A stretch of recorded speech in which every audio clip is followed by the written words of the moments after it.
Halo, assalamualaikum warahmatullahi wabarakatuh. Perkenalkan, nama saya Intan Indriawati dan teman saya Putri Naziroh juga Imam Hasan Maulana.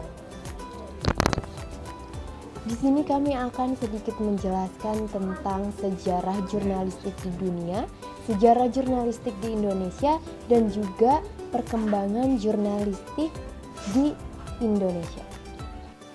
Saya sendiri akan sedikit menjelaskan tentang sejarah jurnalistik di dunia.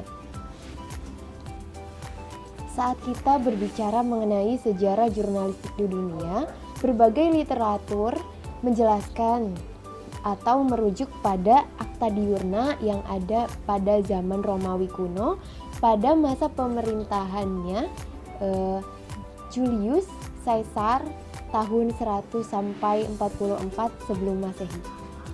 Akta Diurna diletakkan di Forum Romanum agar dapat diketahui oleh banyak orang. Akta Diurna ini awalnya berisi tentang proses dan keputusan hukum, lalu berkembang menjadi informasi kelahiran, informasi perkawinan, dan hingga keputusan kerajaan dan acara pengadilan. Nah, seperti yang kita ketahui, mading di jurusan kita tercinta pun berisi biasanya tentang informasi jadwal perkuliahan, informasi lomba, informasi mengenai acara-acara tertentu, dan lain-lain. Nah, Akta Diurna ini diyakini sebagai produk jurnalistik pertama di dunia, yaitu tepatnya pada masa pemerintahan Julius Caesar. Oleh karena itu, Julius Caesar pun disebut sebagai bapak jurnalistik dunia. Istilah jurnalistik pun berasal dari kata Akta Diurna itu sendiri, dan orang yang menulis informasi dan mempublikasikannya itu disebut diurnalis. Dari kata diurna itu lalu berkembang muncul dalam bahasa Prancis, yaitu de jour yang artinya hari, dan di dalam bahasa Inggris muncul kata jurnal yang artinya laporan. Lalu berkembang menjadi jurnalistik atau jurnalisme. Mungkin itu saja yang dapat saya sampaikan mengenai sejarah jurnalistik di dunia. Selanjutnya akan disampaikan tentang sejarah jurnalistik di Indonesia oleh saudari Putri Naziroh. Kepadanya disilahkan. Baik, selanjutnya di sini saya akan menjelaskan perkembangan jurnalistik di dunia dan di Indonesia. Surat kabar yang pertama terbit yaitu bernama Oxford Gazette Inggris pada tahun 1665. Kemudian Oxford Gazette tersebut berganti nama menjadi London Gazette. Kemudian di Amerika Serikat pada tahun 1690 dengan istilah journalism, yaitu terbitnya surat kabar dalam bentuk yang sudah modern yang bernama Public Occurrence both Foreign and Domestic di Boston yang dimotori oleh Benjamin Harris.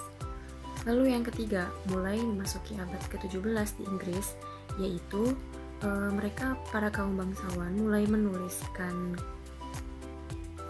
karya-karyanya sampai mereka itu dapat menyuplai berita. Pada abad ke-17 pula, John Milton memimpin perjuangan kebebasan menyatakan pendapat di Inggris yang terkenal dengan Areopagitica, A Defense of Unlicensed Printing. Dan sejak saat itulah, jurnalistik bukan saja menyiarkan berita, tapi juga jurnalistik dapat mempengaruhi pemerintah dan masyarakat melalui berita-berita yang sudah disampaikannya. Lalu yang selanjutnya yaitu di Universitas Basel, Swiss, jurnalistik untuk pertama kali dikaji secara akademis oleh Karl Bucher pada tahun 1847 sampai 1930 dan Max Weber pada tahun 1864 sampai 1920 dengan nama Zeitungskunde tahun 1884 Masehi. Sedangkan di Amerika mulai dibuka School of Journalism di Columbia University pada tahun 1912 Masehi sampai 1913 Masehi, dan penggagasnya yaitu bernama Joseph Pulitzer. Kemudian pada pertengahan abad 1800-an mulailah berkembang dan berdirinya kantor-kantor berita yang berfungsi untuk mengumpulkan berita, lalu berita tersebut akan didistribusikan lagi ke berbagai penerbit surat kabar dan majalah. Kantor-kantor berita tersebut yang masih ada hingga saat ini yaitu Associated Press di Amerika, Reuters di Inggris, dan Agence France Presse yaitu di Prancis. Kemudian, tahun 1800-an juga ditandai dengan munculnya istilah yellow journalism atau jurnalisme kuning. Jurnalisme kuning itu merupakan istilah untuk pertempuran headline, yaitu antara dua koran besar di kota New York. Satu dimiliki oleh Joseph Pulitzer dan satu lagi dimiliki oleh William Randolph. Dari jurnalisme kuning tersebut memiliki ciri khas, yaitu pemberitaannya yang bombastis, sensasional, dan pemuatan judul utama yang menarik perhatian publik. Tujuannya yaitu munculnya kesadaran jurnalisme itu sebagai profesi. Selanjutnya yaitu perkembangan jurnalistik di Indonesia yang dimulai pada tahun 1744 ketika Belanda pertama kali menerbitkan tabloidnya di Indonesia yang berjudul Batavisch Novelis. Sebelum tahun 1744, pada tahun 1615, Gubernur Jenderal pertama VOC, Jan Pieter Zoon telah memerintahkan untuk menerbitkan Memories de Novelis.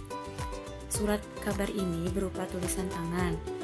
Dan pada tanggal 5 Januari 1810, Gubernur Jenderal Dendels menerbitkan sebuah surat kabar mingguan yang bernama Batavia Colonial Current yang memuat tentang peraturan-peraturan tentang penempatan jumlah tenaga untuk kata buku, juru cetak, kepala pesuruh, dan lain-lainnya.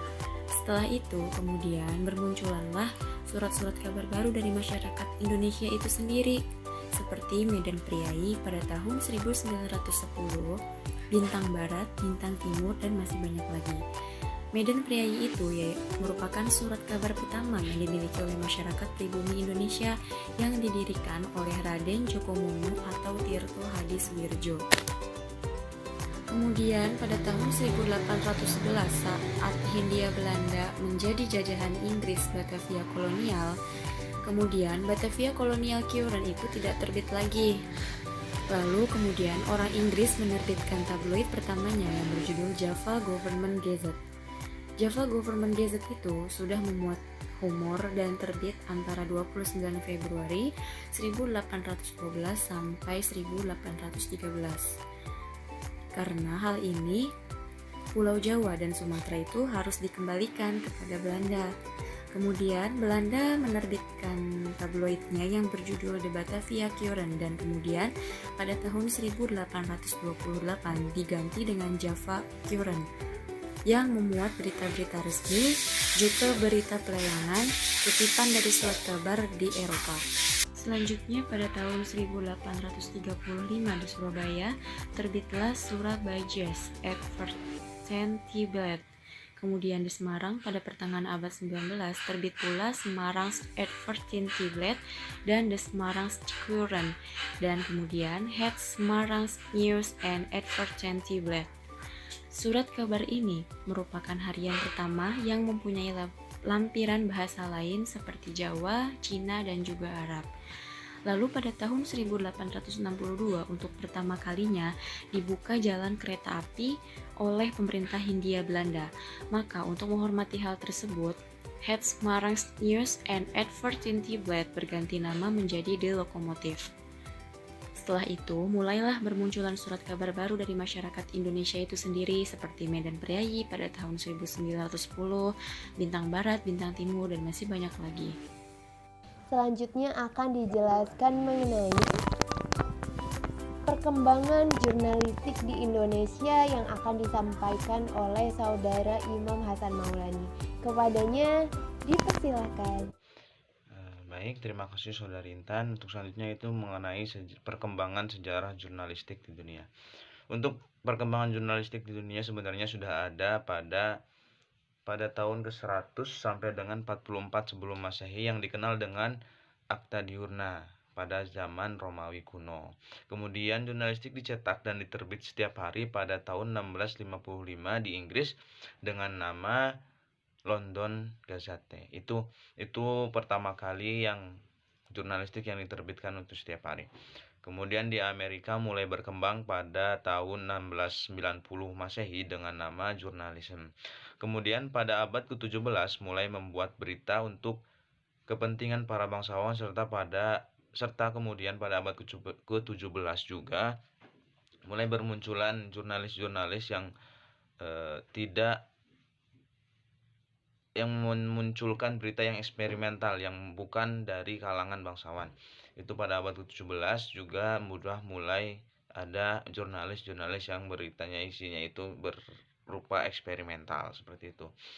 Kemudian pada abad ke-17 pula John Wilton itu memimpin perjuangan kebebasan yang dikenal dengan Areopagitica.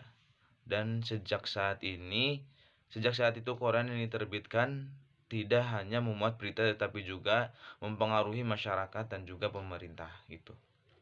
Kemudian pada tahun 1877 sampai dengan 1930 Masehi oleh Karl Butcher dan pada tahun 1864 dan 1920 oleh Max Weber itu mulai mengkaji mulai mempelajari jurnalis di universitas-universitas.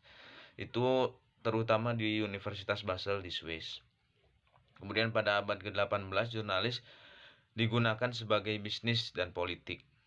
Kemudian pada tahun 1825 pada tahun ini mulai terjadi perceraian antara jurnalis dan politik. Kemudian pada tahun 1800-an mulai muncul istilah yellow journalism atau sebagai pertempuran antara dua koran-koran di kota besar New York.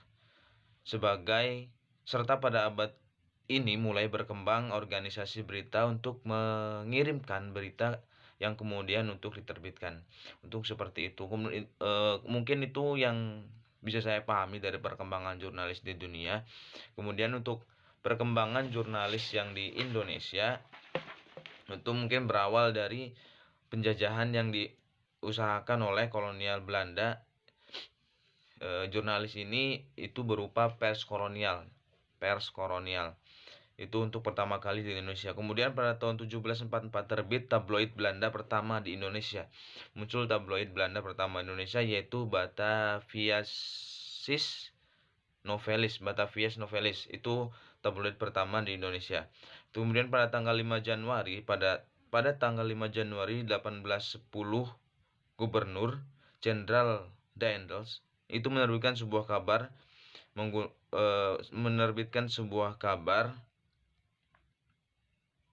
mingguan yaitu Batavia Colonial Koran yang kemudian pada tahun 1910 muncul Medan Priai yang merupakan jurnalis pribumi pertama di Indonesia. Kemudian pada tahun 1812 sampai dengan 1814 Masehi orang Inggris menerbitkan Java Government. Kemudian pada tahun 1828 mulai terbit Java's Koran dengan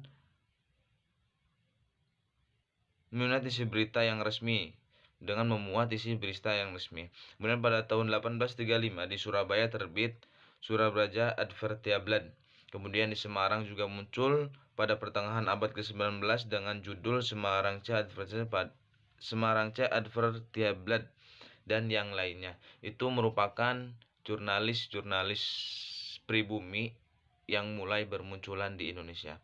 Mungkin cukup sekian yang bisa saya jelaskan dari perkembangan jurnalis di dunia maupun di Indonesia. Kurang lebihnya mohon maaf. Wabillahi hidayah wa taufik. Saya kembalikan kepada Saudari Intan. Oke teman-teman, sudah dijelaskan tadi mengenai sejarah jurnalistik di dunia, sejarah jurnalistik di Indonesia, perkembangan jurnalistik di Indonesia.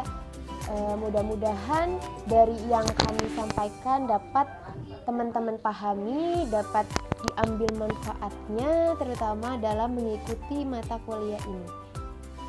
Mungkin cukup sekian dari kami. Wabillahi taufiq wal hidayah. Wassalamualaikum warahmatullahi wabarakatuh.